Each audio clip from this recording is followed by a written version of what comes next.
Hey everyone, welcome to I Just Watched. It's your boy Joseph and Eric, and we're here to talk episode 2 of The Falcon and the Winter Soldier.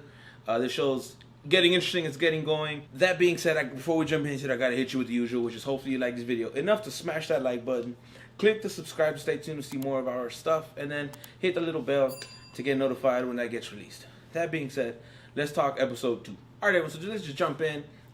This is not going to be in any specific order. It's just the things that stood out the most.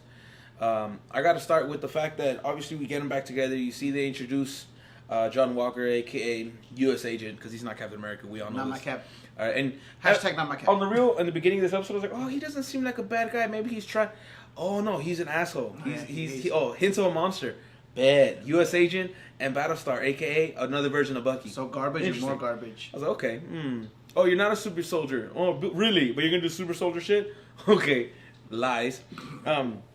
So, I'm going to go to the first thing that I really liked was the fact that we got to meet Isaiah Bradley, which is a.k.a. another version of Captain America. Which I didn't know existed. I love him. He's like my second favorite Captain America of all time. There's literally, like I told you, there's a time period between like 1999 and like 2005 where I just did not read comics at all. Yeah, no, I feel you. I feel you. I always liked it was a big sabbatical for me. Yeah, I always liked this Captain America because like he also had like the headband and he had like the democracy tattoo and he was just like a badass. Like he just went in and did work. So the fact that he has pre-existed, meaning that yes, Captain America, Steve Rogers, the OG #1 is the original. However, they knew the world needed that symbol, and you had that with Isaiah Bradley. His backstory in the show is super dark. So I would love to see maybe a small flashback to see him in action. I think that would be dope. I think it'd be cool to see and show the world like, yeah, look, Black Captain America exists. And then obviously we end it with Falcon becoming Captain America. Exactly. And be like the world, like, dope, let's go in. So that was really cool. And then of course you see his grandson who eventually becomes Patriot. So I feel like Young Avengers is being set up very thoroughly. Yeah, because we got Kamala Khan. Kamala Khan. He's going to become Patriot. You also have Wicked and Speed. They're going to come back, obviously. And then you have, what's her name? Bishop from Hawkeye? Okay, Bishop. Yeah, so that's another one. Like, the small little... They already talked about the Iron... Iron Lad? Is it Iron Lad? Or the female one. The female... Is it? Ironheart. Ironheart. Because Iron Lad... She already got confirmed. Because Iron Lad is a version of Kang where he goes back in time and becomes a good guy. Yeah, no, it's Ironheart. She's like another little... Tony, like Iron Man, basically. But she's already confirmed to have like her own show, if I remember correctly. So Young Avengers is clearly in the works somehow. Even if we don't get a movie, we're going to meet them in a sense. In a sense, yeah. I also like the fact that, like I said, like it was cool like that we're getting all these characters, like, you know, U.S. Agent, Battlestar, Isaiah Bradley, Captain America, possibly Patriot. We get the Flag Smasher group and the main leader, the girl, Carly. I love the fact that it's just a play on the comic book Flag Smasher, Carl. Same last name y todo. And I kind of like it. And it's weird because, like, you know, they're not necessarily, like, bad, but they're not good. It's this weird gray area. They're not bad guys. Yeah. But they are bad guys. They're bad guys. Like, and then the biggest drop, to me, is the Power Broker. Because the Power Broker leads... That's another villain who's super powerful. But then that leads to... I always forget the doctor's name. You had it right. Carl something. Like yeah. Carl. And that doctor creates a bunch of shit. Like, he's wild. He's a mad scientist. You know, Hugo Strange and shit. That's a DC reference. So... Things like that I think were really cool. I love the fact that we get like all these bad guys in his world. Like it's literally like these two good guys and then a bunch of bad guys like really quickly surrounding them compared to WandaVision where it was like more contained. This one is like right off the back. Like look at all right off the back. Look at all these new characters, and then look at this character that already existed, and then like it's just growing. Because we get to see that the Flag Smashers are perceived to be like actual good people through other people's eyes. Yes. Other people actually see them as like as a cause, not a terrorist group, and not a terrorist group. Exactly, and also, I mean, all of them have a super soldier serum, which we find out in the show that they stole from the broker. Yeah, they had to. Yep. And so, obviously, the Power Broker Inc. creates, like you said, a lot of villains and a lot of different heroes and stuff. So we get to see that.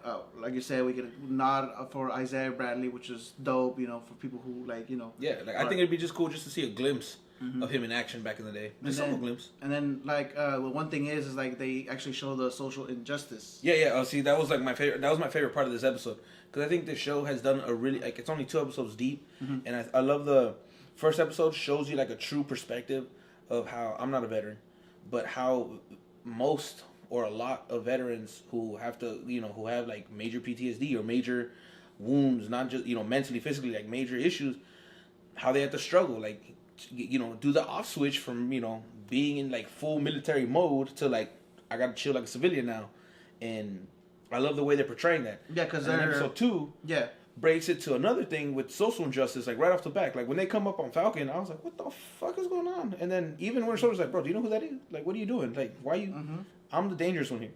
Clearly. Hey, brainwash, assassin. They still arrest him either way. Yeah, because they're the warrant. But like, like the whole thing with the like mental health for veterans. It's like it's really good because they're pushing to say like, people perceive that they take care of veterans the way like extremely well, which they don't because it's like VA psychiatrists. They just literally push their like. Especially even like military psychiatrists, they're just kind of like, we're just making you feel better so you can go back into go back to work. And that's what it should be. We don't really take care of our veterans the way that we should. Yeah. And so that was a good way of seeing that in episode 1. And then, like you said, social injustice in episode 2, which is dope because we get to see how even though you're an Avenger, because of your skin color, you're perceived as a threat. As a threat. For no reason. For no fucking reason. Exactly. Like that. I'm really happy that we're seeing that because I feel like a lot of shows or businesses, companies are kind of afraid to touch on stuff like that. And I'm not gonna lie, it's something I didn't really expect from Disney. Being that Disney usually plays it safe, but the fact that they're willing to like hit this, I'm like, dope. Like this is good. Like it's stuff that needs to be talked about. It's also a good platform to actually show stuff like that. Yeah, because that's like it's the show. Marvel's been doing that in comics for a long ass time, especially with X-Men being the whole civil rights. Yeah, Martin Luther King and Malcolm X, and then like the whole like way about going for it. So it's just like it's a very good platform to do that, and people can also, like something that I read was like Marvel does kind of seem to be like pro-military, because you get a lot of military things and like they're like showing different military branches and stuff. Like it's propaganda. People say this propaganda, but at the same time, like they're showing like the bad side of stuff too. Oh yeah. Like saying like, look, like clearly some shit is bad, but like it's with anything in life. Not everything's bad. But like not everything's good. But Too much of anything is definitely, a bad thing. But definitely, episode 2 showing us that social injustice, like it's kind of like opening people's eyes, like, hey, 100%. Like this is a real thing that's still going on. Yeah. And you can either take it however you want to, but clearly you should take it with like open your eyes. This is an eye opener. Yeah, like pay attention. This is a thing that happens in everyday life. You know what I mean? Everyday life. Mm-hmm. So the fact that they're doing that is dope, and the fact that like the world is growing super quickly, I feel in this show. Because, by the end of this episode... We get Zemo. You get Power... obviously, we know he's a U.S. agent. Battlestar is literally his partner, so he's a bad guy. You have the Flag Smasher group, which is probably just going to be her at the end. And you have the Power Broker, and then everything that comes with the Power Broker. Plus, the government for being blind as hell to the fact that, like, I'm willing to bet that... I was going to say AK, but John Walker, a.k.a. U.S. agent, a.k.a. Captain America... is if he doesn't have powers yet, he's gonna make a deal with the Power Broker, gonna give him powers, U.S. agent, or he already has it and he's already working for them type shit. And then Zemo. So like that's a lot of villains right off the bat. I expect you were gonna go through the whole tangent. I'm ready to talk about Zemo. And then the fact like it just ends with like, all right, cool, we're gonna go talk to Zemo. Yeah, because he's the only one that knows about like Hydra secrets and stuff. Intensely, because he was studying so he can get to the Winter Soldier. Yep. So that's cool. Like we get so many villains right off the bat. Yeah, like immensely. Just and boom. we only have 4 more episodes after this. Yeah, dude. Like they better get longer. Yeah, it's a very short series, and I feel like we're still gonna get a season 2. Probably not. Like we'll probably get that maybe 2 years. To be honest, maybe the beginning of a next phase or the very end of this phase.